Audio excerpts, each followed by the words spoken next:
Hello, my dear students. I hope all of you are doing absolutely fine. And a warm welcome to all of you on the official channel of Unacademy Jacobus.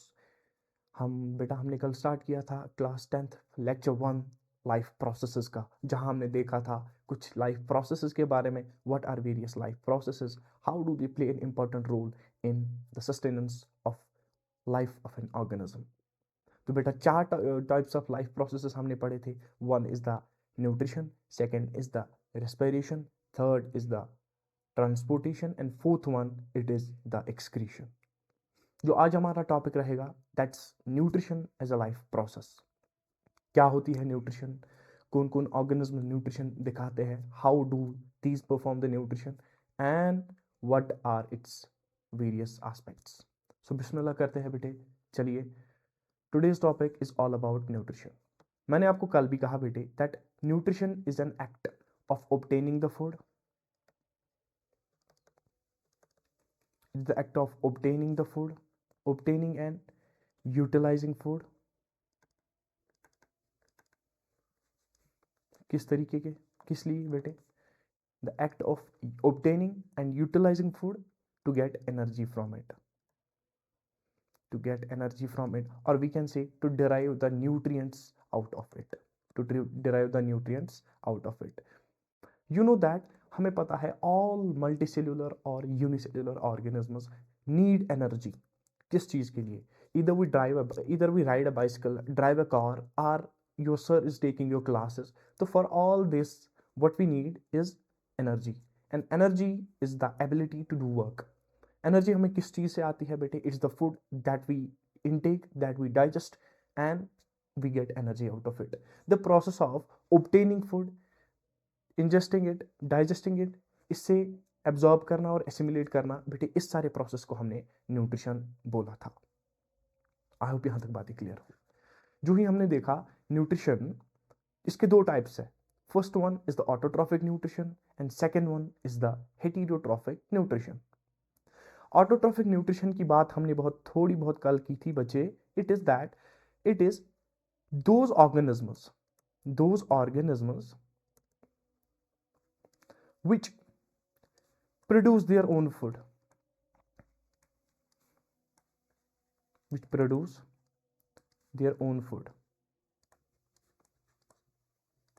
वो organisms जो अपना food खुद से बनाते हैं by using some raw materials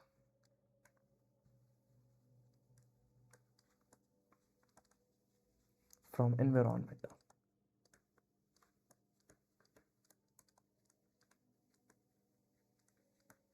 By using some raw materials from the environment. कोई organism, let's say this is an organism, and ये अपना फूड खुद से बनाता है. How does it perform this activity? ये अपना फूड बनाने का जो प्रोसेस है ये कैसे करता है? It brings some of the environments, some of the raw materials from the environment से चीज़ें लाकर, for example X Y and Z लाकर ये अपने आप में स्टोर करता है, and because of the various chemical reactions, because of the various processes, इससे ये फूड बन जाता है. तो बेटा those organisms which produce their own food by using some elements, by using some raw materials from the environment, उन्हीं को मेरे बेटे हमने क्या कहा? ऑटोट्रॉप्स कहा. क्योंकि for example the example of this autotrophs is all green plants and some bacteria, some green bacteria.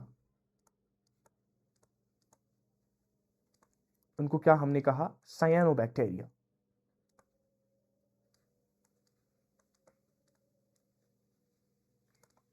Cyanobacteria is also known as blue-green algae. We saw that autotrophs have the capacity, autotrophs have the potential to synthesize their own food using some raw materials. कहाँ से? Environment से. And these autotrophs though produce food, these are also known as producers. These are also known as producers. लेकिन एक सवाल है बेटे, आपके दिमाग में भी आया होगा, आपके सर के दिमाग में भी आया होगा, how these autotrophs are able to synthesize their own food. ये अपना फूड खुद कैसे बनाते हैं? how these organisms, how autotrophs are able to synthesize their food. हम भी तो ह्यूमंस हैं, we too are living organisms, लेकिन हमारे पास वो कैपेबिलिटी नहीं है, हमारे पास वो एबिलिटी नहीं है कि हम अपना फूड खुद से बनाएं। उसमें क्या होता है बेटे, there is a process known as photosynthesis. Let's talk about that.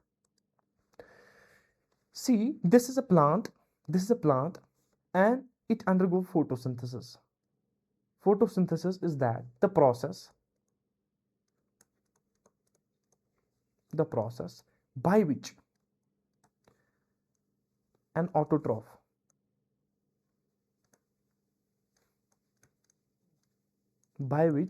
autotroph or an organism produces its or synthesizes its own food using some elements from the atmosphere. And what are that? It's carbon dioxide, it's water. In presence of sunlight and oxygen, it results in the formation of C6H12O6 plus oxygen plus water. You have to balance the equation as per chemistry. और बेटी important चीजें यहां हम discuss कर लेंगे। Sir हमें समझ आया the process of photosynthesis all about making a food by an organism, लेकिन how? See beta, this is a plant and it is present in the environment. It's present in the environment. You see that this is sun, ये यहाँ पे sun है, and its rays strike, its light strikes the green parts of the plant. Photosynthesis is performed by the green parts of the plant, be it leaf, be it green stem, or be it any other green part. So बच्चे देखो यहाँ पर पहला step क्या हुआ, photosynthesis हुआ। Photosynthesis कैसे हुई, सन से रेज आई and these got striked in the leaf. यहां पे देखो, यहां पे देखो, यहां पे देखो। First one is absorbing of sun's rays by the leaf. Second one, यहां पे बेटे कार्बन डाइऑक्साइड भी यूज हुआ। In the air there is presence of carbon dioxide and this carbon dioxide is taken by the plant, by the leaf of the plant probably. यहां हम leaf की बात करेंगे। तीसरी बात क्या है, जमीन के नीचे पानी था। The underground part of the plant helps in the conduction of the water, and वहां पे पानी था। ये पानी फर्स्ट, यहां पे सनलाइट, यहां पे कार्बन डाइऑक्साइड और यहां पे वाटर, ये तीनों चीजें एनवायरमेंट से ली एक प्लांट ने और अपने लीफ में समा दी, अपने लीफ में समा दी। These are accumulated in the leaf, and leaf is actually the major part of the plant where the process of photosynthesis takes place. लेकिन अब आप बहुत बड़े हो चुके हो, अब लीफ कहना शायद बहुत कम, छोटा सा जवाब है। लेकिन सर फिर हम क्या कहें, it occurs in the leaf of the plant. Leaf of the plant, leaf में कहा बेटे, क्लोरो मीजोफिल सेल में, मीजोफिल सेल में। मीजोफिल सेल में कहा sir, it occurs in the chloroplast. In the 9th class, you have studied well about the cell organelles. We know that cell में nucleus होता है, सेल में mitochondria होता है, सेल में राइबोसोम्स होते हैं, सेल में एंडोप्लाज्मिक रेटिक्यूलम होता है, सेल में प्लाज्मा मेम्ब्रेन होता है, सेल में, प्लांट सेल में क्लोरोप्लास्ट होते हैं, वैक्यूल होते हैं, गोल्गी होती है, और मेरे बेटे various other small cell organelles होती है।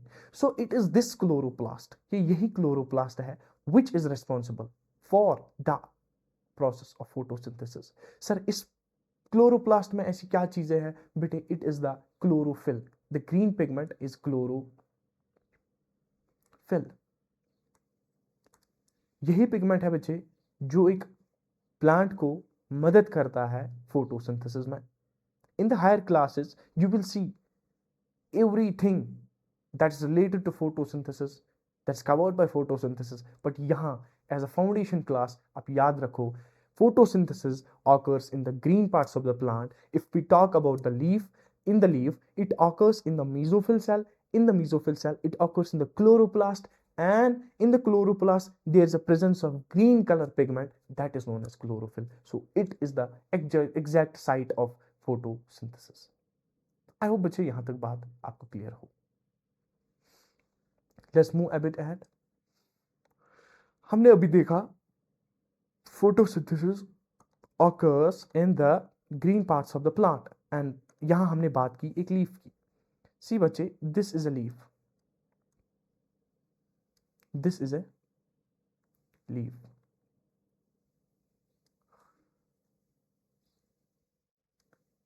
ये एक लीफ हमने ली एंड इसी पे हम बहुत सारा फोटोसिंथेसिस देख लेंगे. अभी हमने देखा था कि फ्रॉम द सन क्या आई थी बच्चे, बहुत सारी रेज आई थी. वो किस पे स्ट्राइक हुई, इस लीफ पर, इस लीफ पर स्ट्राइक हुई. Second one, there was carbon dioxide. वो भी कहां से आया, इस लीफ में एयर से आया. एंड फ्रॉम द रूट्स, जो यहां ये वाला पार्ट था, the underground part of the plant, यहां से वाटर आया. Because of the transportation system this water got transported up to now here, leaf तक. अब यहां पे तीन चीजें हैं. एक तो बेटे सनलाइट है, एक तो कार्बन डाइऑक्साइड है, और बेटे वाटर है. जो ही तीनों चीजें इस लीफ में बन जाती है, जो ही इस लीफ में तीनों चीजें प्रेजेंट होती है, तो फोटोसिंथेसिस शुरू होती है. फोटोसिंथेसिस शुरू होती है. लेकिन एक क्वेश्चन है आपका, सर ये जो कार्बन डाइऑक्साइड है, सनलाइट का तो हमें समझ आया, that the sunlight is directly falling on the leaves, it's one. Water plant में नीचे से आया, by the root, by the xylem, ये भी समझ आया. लेकिन how about this carbon dioxide, what about this carbon dioxide, ये प्लांट में किस तरीके से आया. बेटा if we zoom this leaf, if we zoom this part of leaf, it contains small minute pores, small minute pores. इसमें क्या होते हैं बेटे, छोटे छोटे पोर्स होते हैं, जिनको हमने नाम दिया stomata. Stomata. and it is this stomata which allows the entry and the exit of air or carbon dioxide from in to out of the leaf. अब आप कंफ्यूज हो गए, what is the stomata? Let's look at the diagram बच्चे. हमने stomata की बात की, कहां पे है, लीफ पे है. बेटा this, do you see these types of cells, ये दो टाइप्स की cells, this is cell 1 and this is cell 2. The kidney shaped cells that give rise to small pore, for the entry and exit of carbon dioxide. किस चीज के लिए, इस पोर से दो सेल्स है, बीन शेप्ड है, राजमा जैसी है, हमारी किडनी शेप्ड सेल्स है. बेटा यही रेस्पॉन्सिबल है किस में, entry and exit of carbon dioxide from in and out of the leaf. ये जो दो सेल्स है, इनको हमने नाम दिया guard cells. Why guard cells? Because these check the entry and exit of air in and out of the leaf. Therefore these are known as guard cells. These guard cells are further supported by, इनके इर्द गिर्द बेटे, you see here, this is cell, this is a cell, this is a cell, this is a cell, this is a cell, this is a cell, this is a cell. These cells help the guard cells to open and close. ठीक. These cells are known as subsidiary cells or helping cells, we can say. But actual mechanism, what happens, how the stomata opens and how the stomata closes, let's have a look. बेटा जो ही इस guard cell में, for example this is a guard cell, one here and this is one here. जो ही इस guard cell में पानी गया, as there is the entry of water molecules inside the guard cell, the guard cell becomes flaccid. ये मोटी हो जाती है, ये स्वेल अप हो जाती है, और उसकी वजह से क्या होता है, ये पोर है ना, खुल जाता है. ठीक है, ये पोर खुल जाता है. This is again a guard cell and this is again a guard cell. अब इसमें पानी बाहर निकला तो इट बिकम्स लूज. ये जो अपनी गार्ड सेल है ये अपनी शेप मेंटेन नहीं रख पाती बिकॉज वाटर बाहर चला गया, तो गार्ड सेल क्या हुआ, it collapses and the pore closes. This pore is known as stomatal pore. This pore is known as stomatal pore. देखो बेटा, the pore between the two guard cells is known as stomatal pore. अब क्या हुआ, जो ही water आया किसमें, guard cell में, इसको क्या हुआ, खुल गई. Soon it becomes flaccid, soon it becomes bulged, soon it becomes swollen. इसमें क्या होता है, ओपन हो जाता है और जो ही पानी बाहर निकलता है स्कर्ट जाता है. जो ही पोर ओपन हुआ, सी, जो ही पोर ओपन हुआ, फॉर एग्जाम्पल लेट्स से here one diagram is this and another diagram is this. जब वाटर अंदर आया, पोर क्या हुआ, open, the pour is open, तो क्या होगा बेटे, this carbon dioxide will get in, this carbon dioxide will get in. once the water goes out of these cells become loose and the pore is closed, the pore is closed. No more entry of water gets inside this, no more entry of carbon dioxide gets into the leaf. This is the mechanism how guard cells or the leaf guides, governs and maintains the influx and the efflux of carbon dioxide inside and outside the cell. I hope यहां तक आपको clear हो. हमने क्या देखा बेटा, हमने देखा फोटोसिंथेसिस एक प्रोसेस है जो ग्रीन प्लांट्स ऑटोट्रॉफ्स करते हैं and because of which these synthesise their own food. Photosynthesis में क्या होता है सर, कार्बन डाइऑक्साइड आता है, दीज टू प्रोडक्ट्स कहां से, एयर से आते हैं, यहां पे सनलाइट होती है, सनलाइट होती है एंड देयर इज क्लोरोफिल, जो हमने अभी कहा it's present in the plastids, in the chloroplast. Green pigment है बेटे, कहां प्रेजेंट होता है, लीफ में, तो it gives rise to C6H12O6. this is actually glucose, we can call it a carbohydrate, it's a carbohydrate. This oxygen is utilized by many living beings and इस water की बात की जाए तो water is also liberated from that. So we understood the process of photosynthesis. Air से carbon dioxide लिया जाता है, एयर से या एटमॉस्फेयर से मेरे बेटे सनलाइट ली जाती है और लीव्स से पानी लिया जाता है, उनकी वजह से क्या होता है, the whole process of photosynthesis takes place. I hope यहां तक क्लियर हो. As per the NCERT is mentioned, it points some of the important points, it puts some of the important points on this page. Beta, first it mentions the autotrophic nutrition, जो हमने अभी देखा कि organisms need energy and energy is derived from food and the food is synthesized by photosynthesis. अगर हम यहां बात करेंगे बच्चे, let's know what actually happens during the photosynthesis. First step, absorption of light, energy by chlorophyll. I said you that there is leaf, it contains chlorophyll and there is sun in the sky. जो ही सन अपनी radiation, जो ही सन अपनी raise, जो ही सन अपनी light किस पे डालता है बच्चे, लीफ पे, तो chlorophyll absorbs it because it needs this light for photosynthesis. तो क्या होता है, this energy is absorbed bye, solar energy is absorbed by leaf and this is the first step of photosynthesis. Now second step of photosynthesis is, this light energy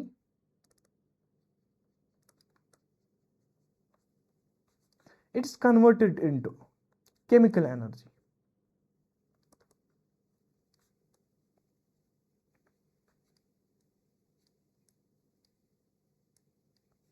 This light energy is converted into chemical energy and the water molecules broken down. The water molecule is broken down.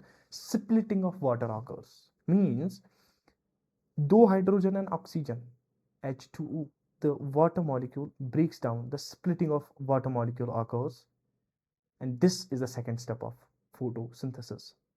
The first step क्या था बेटे? Absorption of light energy. Second step क्या है? Conversion of this light energy into chemical energy. Chemical energy में convert किया जाता है so that it can be used now for the actual process of photosynthesis. For the actual process of photosynthesis. The third step is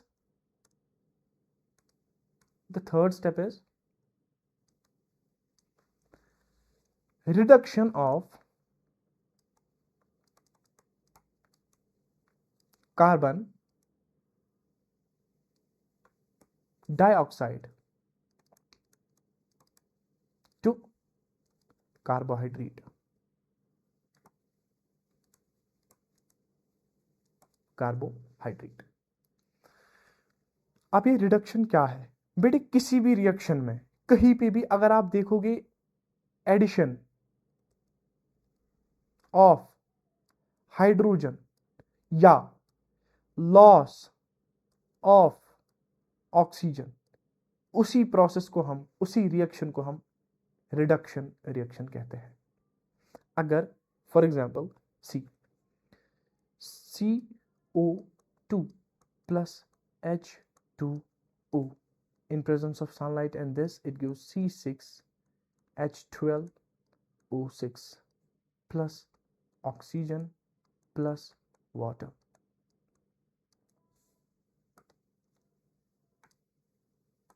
If we break this into H positive and O2, ठीक, this is known as splitting of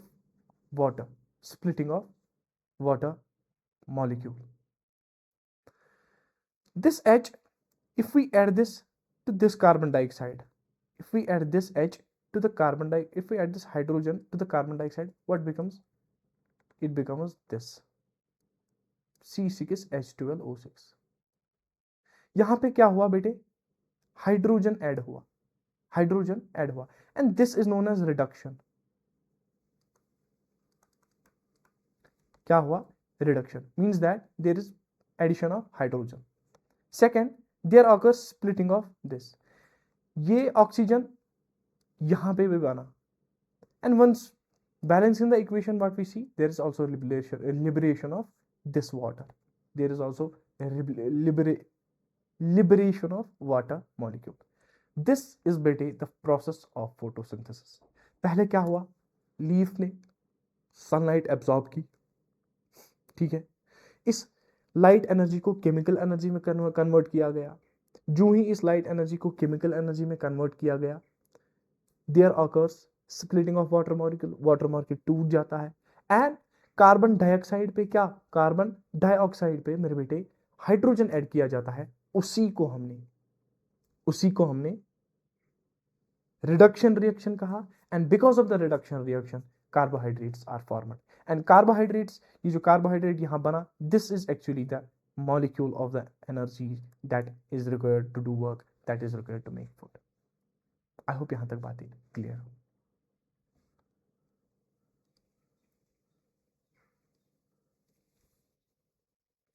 Now बच्चे, this was a brief about photosynthesis. This was a brief about autotrophic nutrition to all green plants, and we saw how it is performed. We saw how stomata helps in the closing and opening of the stomatal pore and regulating the carbon dioxide and water in and out of the cell. अब दूसरी nutrition है,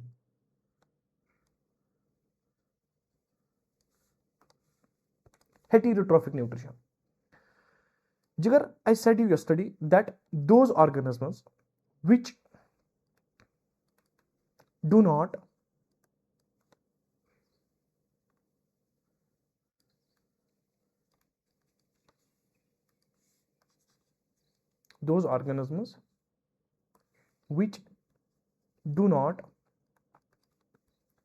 synthesize their own food,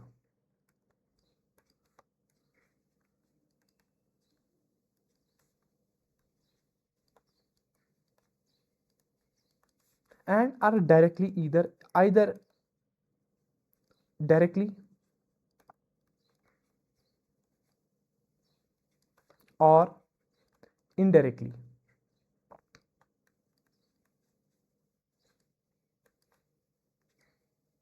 dependent on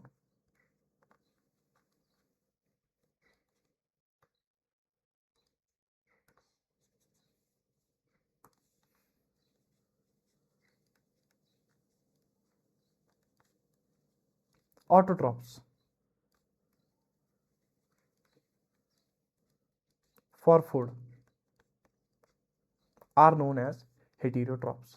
Heterotrophs, an organism जो अपना food खुद से नहीं बनाता, an organism जो अपना फूड खुद से नहीं बनाता लेकिन डिपेंडेंट है, किस पे डिपेंडेंट है? ऑटोट्रॉफ पे। किसके लिए? किसके लिए? फूड बनाने के लिए। उसी को हमने हेटेरोट्रॉफ कहा। क्योंकि these heterotrophs do not synthesize their food and are dependent on autotrophs, so these are known as consumers. These are known as consumers. अब यहां पे रिलेशन एक समझो बच्चे, how autotrophs are heterotrophs are directly and indirectly dependent upon the autotrophs. Direct relation देखो क्या है बच्चे, हमने फ्रूट्स खाए, this is human, he ate fruits. यहां पे शीप है, इसने घास खाया, ग्रास, प्लांट्स, कुछ भी अपना फूड खाया, तो means he is consuming, it is consuming grass, और we can say it is consuming the autotrophs. This is a direct relation कि हेटेरोट्रॉफ ने ऑटोट्रॉफ को खाया, खत्म बात। What is indirect relation? Sheep ने घास खाया और वी कैन से प्लांट खाया, एंड उल्टा इस शीप को किसने खाया? Human. Human ate the sheep, sheep ate the green plants. So we are either directly और इनडायरेक्टली किस चीज पे depend? Dependent on autotrophs for our food. Heterotrophic nutrition यहीं पे खत्म नहीं होती, इसके कुछ टाइप्स है बेटे, लेट्स सी दैट। यस, अगर हम हेटेरोट्रॉफिक न्यूट्रिशन के टाइप्स देखेंगे तो तीन तरीके से है, तीन तरह के टाइप्स है हेटेरोट्रॉफिक न्यूट्रिशन में। One is the saprotrophic, another is the parasitic, and third is the holozoic. बेटा तीनों न्यूट्रिशंस, तीनों मोड्स किसके टाइप्स है? हेटेरोट्रॉफिक न्यूट्रिशन के, लेकिन the way of eating is a bit different. The way of eating is a bit different, let's see how. अगर हम saprotrophic nutrition की बात करेंगे, the organisms that perform saprotrophic nutrition are known as saprotrophs. Saprotrophs. And the saprotrophs, what happen? They feed on dead and decay. They feed on dead and decay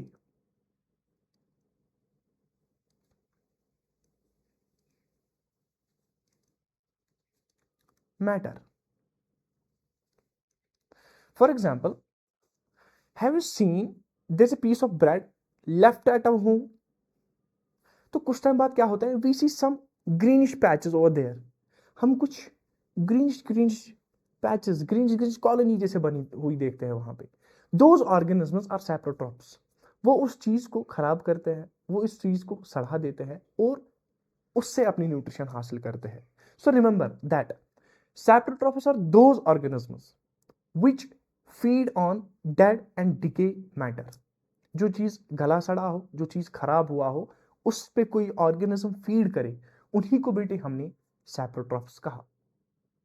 अगर example की बात की जाए, mushroom is a good example of saprotrophs and yeast is a good example of saprotrophs. यहां तक बात clear. अब जो हमारा दूसरा टाइप है बच्चे हेटेरोट्रॉफिक न्यूट्रिशन का, it's parasitic nutrition. Parasitic nutrition, यहां पे बच्चे एक चीज बोलूंगा, दो ऑर्गेनिज्म है। फॉर एग्जाम्पल दिस इज, ये बड़ा ऑर्गेनिज्म है एंड इस पे कोई छोटा ऑर्गेनिज्म बैठा है, छोटा ऑर्गेनिज्म बैठा है। रिलेशन समझना बच्चे, जो ये बड़ा ऑर्गेनिज्म है दिस बड़ा organism, it is known as host, it is known as host. And जो छोटा ऑर्गेनिज्म है, it is known as parasite.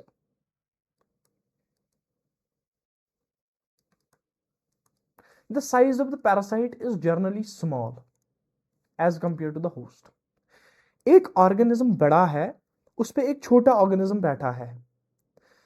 बच्चे, द ऑर्गेनिज्म जिससे न्यूट्रिशन ली जाती है, द ऑर्गेनिज्म जिससे न्यूट्रिएंट्स लिए जाते हैं, उसी को हमने होस्ट कहा, उसी को हमने होस्ट कहा। इससे क्या लिया जाता है? Nutrients.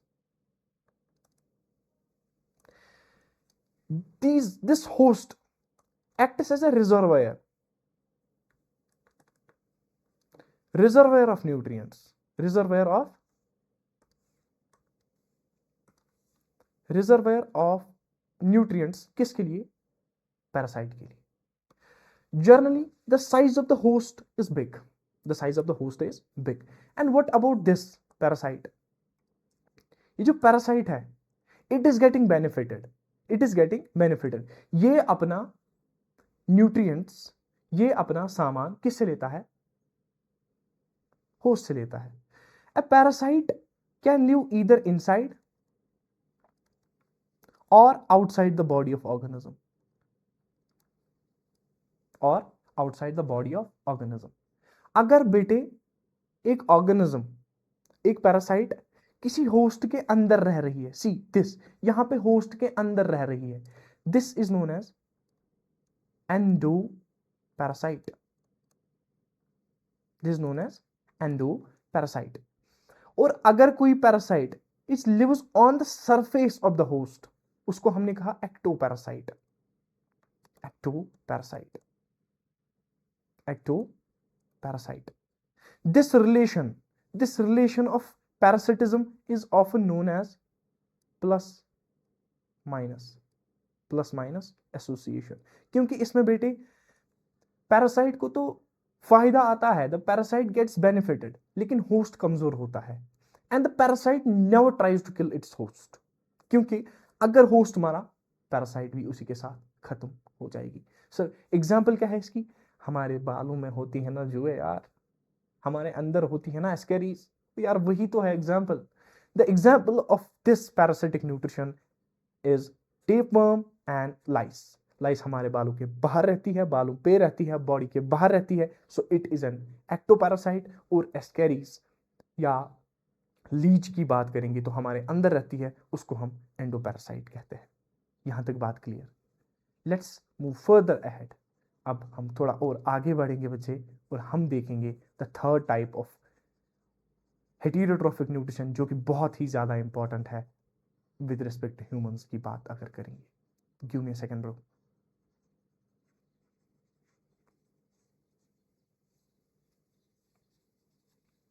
So the third type of nutrition जो हमें यहां पे पढ़नी है, टाइप ऑफ न्यूट्रिशन होलोजोइक का, इसमें हेटेरोट्रोफिक का बच्चे, that is holozoic nutrition. Holozoic nutrition वो न्यूट्रिशन है इन विच एन ऑर्गेनिज्म क्या करता है? Takes whole food, takes whole food. See we are humans, हम अपना फूड कैसे खाते हैं बच्चे? For example, let's say this is any kind of food in my hand, this is any kind of food in my hand, I took it and I just put it in my mouth, whole food. इसमें हमने nutrients अभी नहीं निकाले, इसको हमने break down अभी नहीं किया। हाँ, वी द साइज वेरीज, जिसका मुंह बड़ा होगा वो ज्यादा फूड खाएगा, जिसका मुंह छोटा होगा वो छोटा कम साइज का फूड खाएगा। बट हमारा क्या है? We took food and ate it. All those organisms जो अपना फूड होल फूड लेते हैं, विच ingest होल फूड, उन सभी को बेटे होलोजोइक न्यूट्रिएंट्स कहते हैं, न्यूट्रिशनिस्ट्स कहते हैं, या होलोजोइक ऑर्गेनिजम्स कहते हैं। And man is an example of holozoic nutrition. Man and amoeba क्या होता है बच्चे? अगर मैन की बात की जाए, दिस इज द मैन, इसने क्या काम किया? यहां पे there was any kind of food, he took it, इसने खाया, इसके डाइजेशन स्टोमक में गया, एलिमेंट्री कैनाल में गया, एंड वहां पे इसकी डाइजेशन हुई। क्योंकि न्यूट्रिएंट्स बेटे बाहर नहीं तोड़े गए, सारे न्यूट्रिएंट्स अंदर लिए गए, फिर at place for example small stomach में एक चीज का एब्जॉर्प्शन किया गया, स्टोमक में दूसरे न्यूट्रिएंट्स का एब्जॉर्प्शन किया गया, लार्ज इंटेस्टाइन में तीसरी चीज का ये एब्जॉर्प्शन किया गया। This whole scenario, this whole scenario जहां पे एक ऑर्गेनिज्म होल फूड इनटेक करता है, उसी न्यूट्रिशन को बेटे होलोजोइक न्यूट्रिशन कहते हैं, उसी न्यूट्रिशन को होलोजोइक न्यूट्रिशन कहते हैं। And humans are human amoeba, paramecium, these are some examples of holozoic nutrition। इस holozoic nutrition में कुछ steps आते हैं जो हम human digestion में बहुत अच्छे से करेंगे, and because of various steps involved in the holozoic nutrition, this is the most advanced type of nutrition found in the entire biological world since evolution। यहां तक बातें क्लियर होगी। तो बेटा holozoic nutrition पूरी नहीं पढ़नी है, एन आइडिया देता हूं मैं आपको how this holozoic nutrition occurs। See बेटे, NCERT लिखती है that nutrition in amoeba, amoeba is a unicellular organism, its body size is low, its demands, its complexity of the body is very low। so एक cell से बेटे सारा काम हो जाता है। amoeba की जो बॉडी है, it bears these fine feet like structures, these fine small feet like structures, this, these are known as pseudopodia।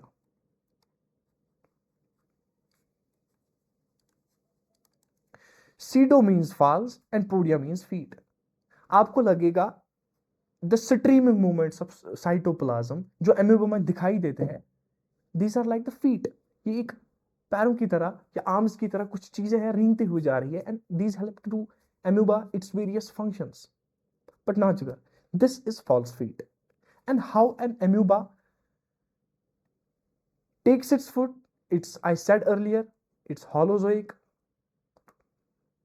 and it's because of pseudopodia। see बच्चे, this is a food particle, यहां पे कोई food particle था, and this amoeba it senses it। जो ही इसने sense किया, food particle sense किया, किसने? एम्यूबा ने। आउटसाइड, अभी तो ये बाहर ही है ना, बाहर, दिस इज आउटसाइड। फिर क्या हुआ? बिकॉज ऑफ इट सीडोपोडिया, ये इसके अराउंड एक जाल जैसा बनाता है, ये इसके अंदर एक स्पेस जैसा बनाता है इसके around, and the third process, इसने इसको पूरा अंदर लिया। It's not completely, but pseudopodia, you can see the change, यहाँ पे बहुत ज्यादा जगह थी, यहाँ पे बहुत कम जगह है।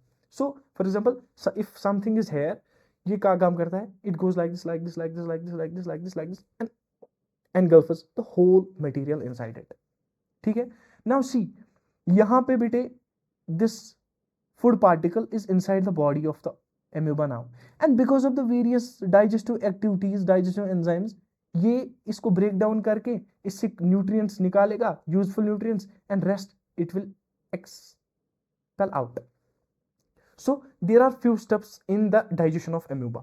पहले इसने देखा फूड पार्टिकल, फूड पार्टिकल देखा, एंड इट स्टार्टेड इंजेशन, इसने इसको निगलना शुरू किया बिकॉज ऑफ द सीडोपोडिया।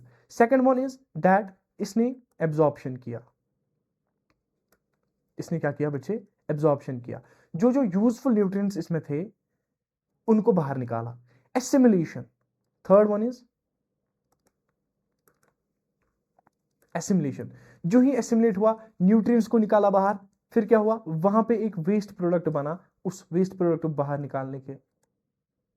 निकाला, एंड उस प्रोसेस को इंजेशन कहते हैं। रिमेंबर बेटे, I for ingestion, I N means in, अंदर ले आना, ई फॉर एग्जिट, मीन्स बाहर निकाला। This is excretion, we can see this is excretion. तो बेटे, this is the nutrition in case of amoeba, a holozoic mode performed by pseudopodia। पहले क्या देखा है? इंजेशन, इसमें एक ऑर्गेनिज्म एम्यूबा अपना फूड पार्टिकल निगल लेता है, दूसरा एब्जॉर्ब करता है, तीसरा एसिमिलेट करता है, इससे यूजफुल न्यूट्रिएंट्स निकाल लेता है, और जस्ट इसको बाहर निकालता है बेटे फॉर जो कि वेस्ट प्रोडक्ट और टॉक्सिक सब्सटेंसेस बने that are not necessary for body, उनको बाहर निकाला। This is nutrition in case of amoeba. अब छोटी लाइन आपकी एनसीईआरटी कहती है that about paramecium. Paramecium is also a unicellular organism, and बेटे इसकी बॉडी में भी क्या होता है, यही चीजें होती है, finger like projections. Finger like projections, जो ही फूड इसके पास आता है, ये इस पोर से फूड को अंदर लेता है, एंड फूड वोक्यूल को अंदर लेता है। यहां पे for example this is food, देखो बेटा फूड आया, इसने सेंस किया, अंदर लिया और वोक्यूल्स में रखा। Vacuoles are what, storage bags. Because of cytoplasmic movements ये इनको डाइजेस्ट करता है, ये इनको एब्जॉर्ब करता है,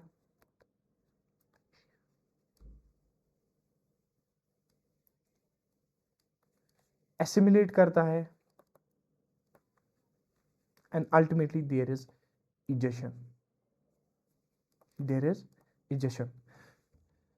फर्क क्या है इसमें और एम्यूबा में, दैट दी एम्यूबा करता है सीडोपोडिया से एंड ये करता है सीलिया से।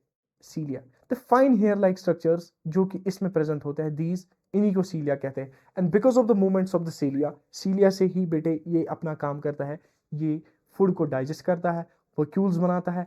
द साइटोप्लाज्म से, साइटोप्लाज्मिक मूवमेंट से या साइटोप्लाज्मिक स्ट्रीमिंग से बेटे इसमें से एब्जॉर्प्शन भी होती है, डाइजेशन होती है, एब्जॉर्प्शन होती है, एसिमिलेशन होती है, और वेस्ट प्रोडक्ट्स को बाहर निकाला जाता है। This was all about the nutrition, be it autotrophic be it heterotrophic. और बच्चे, with this we conclude our topic. We hope to see you again in the next video. Until next time, wish you a good luck. Thank you so much.